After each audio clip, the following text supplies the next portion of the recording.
हाय, नमस्कार दोस्तों।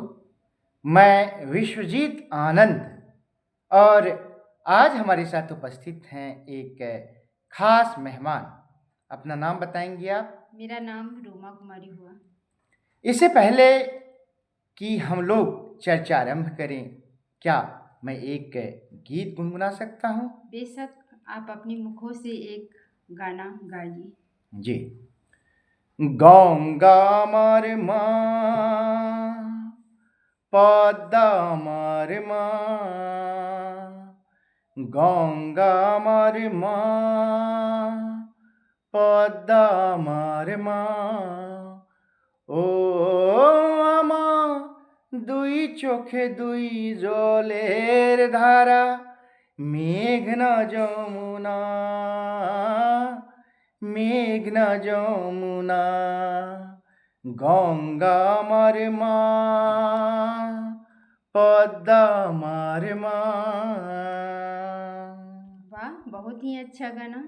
आप किस भाषा में इस गाने को गा रहे हैं? थोड़ा बताने का कष्ट करें। हाँ, ये बांग्ला गीत है ना? अच्छा, इस गीत को लिखा है शिवदास।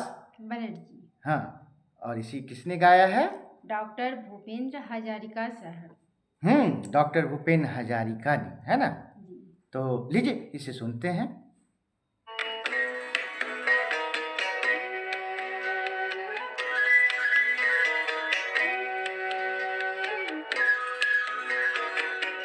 গঙ্গা আমার মা, পদ্মা আমার মা,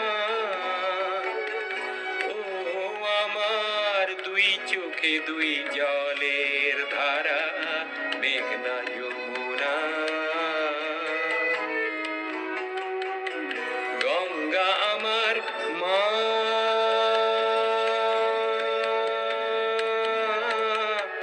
পদ্মা আমার মা।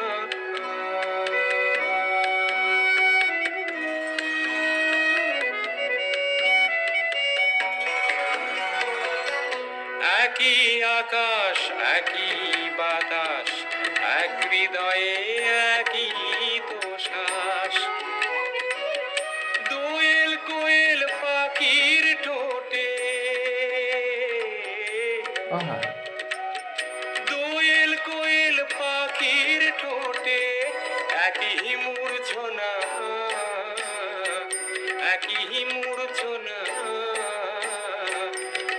ও আমার দুই চোখে দুই জলের ধারা, মেঘনা যমুনা,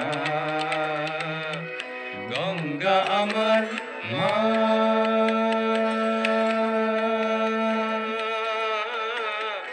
পদ্মা আমার মা। क्या बात, क्या बात! कितना मधुर गीत है ना? एकदम। हम्म इस गीत को भूपेन हजारिका साहब ने गाया है ना? डॉक्टर भूपेंद्र हजारिका साहब। तो इस गीत में जो शब्द आए हैं, गंगा अमार माँ, इसका अर्थ क्या हुआ? गंगा हमारी माँ, पौधा अमार माँ। पद्मा हमारी माँ, ओ अमार दुई चोखे दुई जोलेर धारा, मेघना जमुना, है ना? जी। मेघना और जमुना। जमुना। बात करते हैं हम जमुना नदी के बारे में, है ना? जी। क्या आप जानती हैं कि बांग्लादेश में यह जो जमुना है किस नदी का नाम है? ब्रह्मपुत्र नदी का नाम है। ब्रह्मपुत्र नदी का नाम है। तो आज हम लोग ब्रह्मपुत्र नदी की ही चर्चा करने वाले हैं, है ना? तो रूमा जी बताएंगी कि यह जो ब्रह्मपुत्र नदी है, इसका उद्गम स्थल कहाँ है? बोलिए। तिब्बत में? तिब्बत में कैलाश पर्वत। तिब्बत में कैलाश पर्वत के समीप येम चुंगडुंग क्या है? हिमनद है। हिमनद है। उसको आंगसी ग्लेशियर भी कहते हैं। यही से ब्रह्मपुत्र नदी की क्या होती है? उत्पत्ति होती है ना? इनके साथ और दो प्रमुख नदियां हैं, सिंधु और सतलज। कैलाश क्षेत्र से ही सिंधु और सतलज नदियां भी निकलती हैं, हैं, है ना? जी। अब आप बताइए कि तिब्बत से निकलने के बाद यह कैसे कैसे प्रवाहित होती है। सबसे पहले जैसे जैसे यह विभिन्न क्षेत्रों में प्रवेश करती है, इसके अलग अलग नाम हो जाते हैं, है ना। तो तिब्बत में से क्या कहा जाता है? यारलुंग सांगपो। यारलुंग सांगपो कहा जाता है ना। उसे स्थानीय भाषा में यारलुंग सांगपो कहा जाता है। सांगपो का अर्थ क्या होता है? प्यूरिफायर्ड, प्यूरिफायर, पवित्र करने वाली। पवित्र करने वाली, है ना। जी। अब वहाँ से यह भारतीय क्षेत्र में प्रवेश करने के लिए क्या है? उत्सुक है ना। तो किस दर्रे से होकर यह भारत में प्रवेश करती है? यांगयाप दर्रा। यांगयाप दर्रा, बहुत खूब। यांगयाप दर्रा में से होकर यह प्रवेश करती है। आगे इसे एक पर्वत मिलता है। कौन सा पर्वत? नामचा वर्मा। नामचा 12वां पर्वत, है ना। तो यहीं से यह क्या ले लेती है? यू टर्न ले लेती है। यू टर्न ले लेती है और यू टर्न लेकर भारत के किस राज्य में सर्वप्रथम प्रवेश करती है? अरुणाचल प्रदेश में। अरुणाचल प्रदेश में प्रवेश करती है, बहुत खूब। और आगे बढ़ती हुई अरुणाचल प्रदेश में इस नदी का क्या नाम है? दिहांग या सियांग। दिहांग या सियांग, बहुत ही अच्छी बात आपने कही। जब यह आगे बढ़ती है तो इस नदी में, दिहांग नदी में, दो और नदियां आकर मिलती हैं। उन दो नदियों के नाम आप बोलें। दिबांग और लोहित। दिबांग और लोहित, बिल्कुल। जब दिबांग और लोहित नामक दो नदियां इसमें मिल जाती हैं तो असम क्षेत्र में इस नदी का क्या नाम हो जाता है? ब्रह्मपुत्र। ब्रह्मपुत्र। देखिए, एक रोचक बात है। ब्रह्मपुत्र अर्थात ब्रह्मा का पुत्र। कहने का मतलब यह हुआ कि यह नदी पुल्लिंग है अन्य नदियों की अपेक्षा। नदियों को हम स्त्रीलिंग मानते हैं, लेकिन यही नदी एक ऐसी नदी है जिसे क्या कहा जाता है? पुल्लिंग कहा जाता है। हाँ, ब्रह्मा का पुत्र ब्रह्मपुत्र, है ना। यह असम की जीवन रेखा है ना। और बहुत चौड़ी नदी है, सबसे चौड़ी नदी है ना। कहीं कहीं तो इसकी लंबाई 10 किलोमीटर तक है। जब हम बात करते हैं अरुणाचल प्रदेश और असम की, तो इस नदी पर एक पुल बना है, उस पुल का नाम आप बताएं। भूपेंद्र हजारिका ब्रिज। इस ब्रिज का एक अन्य नाम क्या है? ढोला सदिया ब्रिज। अरुणाचल प्रदेश में उस तरफ ढोला नामक जगह है और इस तरफ हो गया सदिया। हाँ, जो कि तिनसुकिया जिले में है ना। सदिया में ही डॉक्टर भूपेन हजारिका साहब का क्या हुआ था? जन्म हुआ था, जो कि एक प्रसिद्ध क्या थे? गीतकार थे, संगीतकार थे, प्रसिद्ध फिल्म निर्माता थे। और क्या आप जानती हैं कि उन्हें भारत सरकार ने किस उपाधि से सम्मानित किया था? भारत रत्न। हाँ, 2019 में। हाँ, भारत रत्न से मरणोपरांत उन्हें सम्मानित किया गया था। इतने महान शख्स थे वो, है ना। काफ़ी पढ़े लिखे व्यक्ति थे। शायद बनारस हिंदू यूनिवर्सिटी से उन्होंने शिक्षा प्राप्त की थी, है ना। तो ये ब्रह्मपुत्र नदी हो गई, है ना। अब असम में इसका नाम ब्रह्मपुत्र हो गया, है ना। अब आते हैं इसकी कुल लंबाई के बारे में, पहले जान लेते हैं। हमारी रोमा जी बताएंगी कुल लंबाई कितनी है? कुल लंबाई 2900 किलोमीटर है। तिब्बत में लंबाई 1625 किलोमीटर है। और भारत में 916 किलोमीटर है। और बांग्लादेश में 360 किलोमीटर है। 360 किलोमीटर है ना जी। अब आइए, अब यह बांग्लादेश में प्रवेश करती है ना जी। एक जगह है बांग्लादेश में गोलंदो, है ना, जो कि राजबारी जिले में है। चांदपुर भी वहीं पर है ना जी। तो मणिपुर से एक नदी आती है उस जगह में। उस नदी का नाम क्या है? बराक नदी, है ना। बराक नदी दो भागों में बटी हुई वहाँ तक जाती है। एक भाग का नाम है सूरमा, दो का कुशियारी, है ना। तो सूरमा और कुशियारी वही चांदपुर के समीप जाकर किससे मिलती है? ये ब्रह्मपुत्र से मिलती है। और एक और अन्य नदी जिसको पद्मा कहते हैं ना। जी। पद्मा किस नदी का नाम है? गंगा का नाम है। गंगा का ही यह नाम है, पद्मा।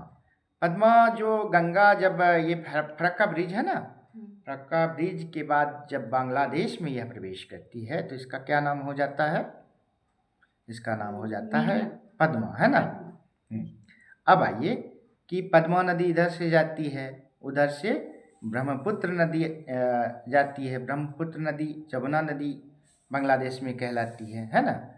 और उधर से बराक नदी जब आती है ना, बराक, सुरमा और कुशियारी, ये जो चांदपुर के आसपास का जो क्षेत्र है, ग्वालंदो घाट, वहीं पर सभी नदियों का क्या हो जाता है? संगम हो जाता है। संगम होने के बाद इसका नाम क्या पड़ता है? मेघना। मेघना। बहुत बहुत ही अच्छी बात बताई हमारी रूमा जी ने, मेघना नाम हो जाता है ना। और आगे जाकर यह एक वृहद डेल्टा बनाते हुए कहाँ गिर जाती है? बंगाल की खाड़ी में। बंगाल की खाड़ी में गिर जाती है। शायद नोआखाली नामक एक जगह है, वहीं पर बांग्लादेश में, है ना, बांग्लादेश में गिर जाती है। अच्छा, यह जो ब्रह्मपुत्र नदी है इसको लाल नदी भी कहते हैं। लोहित नदी। लोहित का ही नाम लाल है। क्यों, ऐसा क्यों? इसमें आयरन ऑक्साइड, लेटेराइट आसपास की जो मिट्टी है आयरन ऑक्साइड की मात्रा भरपूर होती है, लेटेराइट मिट्टी है जी। तो जब मानसून का समय आता है, कब? बरसात के मौसम, जून जुलाई के मौसम में, है ना। तो ये जो मिट्टियां हैं नदी में घुल मिल जाती हैं। घुल मिल जाने से इस नदी का उस समय रंग कैसा हो जाता है? एकदम लाल हो जाता है। एकदम लाल हो जाता है, लोहित हो जाता है। लोहित का संस्कृत में अर्थ ही होता है रक्त के समान लाल रंग का, है ना। और वहीं पर जो कामाख्या मंदिर है उसी के आसपास उसी अवधि में एक मेला लगता है। उस मेला का नाम आप बता दें। अम्बुबाची मेला। अम्बुबाची मेला, बहुत खूब। तो ब्रह्मपुत्र नदी की हमने जानकारी ली, इसकी सहायक नदियों के बारे में भी हमारी रूमा जी बताएंगी। सहायक नदियों के बारे में एक मुहावरा टाइप का है, ट्रिक है। सुबह तीतर को दिखा मोर का लाल पंख। सुबह का हो गया सुवर्णगिरी, तीतर हो गया तीस्ता नदी, और को हो गया कोपली, और दिखा मतलब दिवांग हो गया, दिखा मोर मानस का हो गया मानस नदी जो कि भूटान से निकल कर यहाँ आती है। बांग्लादेश मानस वन्यजीव अभ्यारण्य भी है। हाँ, भी असम में है। का हो गया कामिंग, और लाल हो गया लोहित नदी, जिसके बारे में अभी आप वर्णन किए हैं। उनके बाद लास्ट हो गया धनश्री नदी। हाँ, तो इतनी सारी नदियाँ इनकी सहायक नदी है।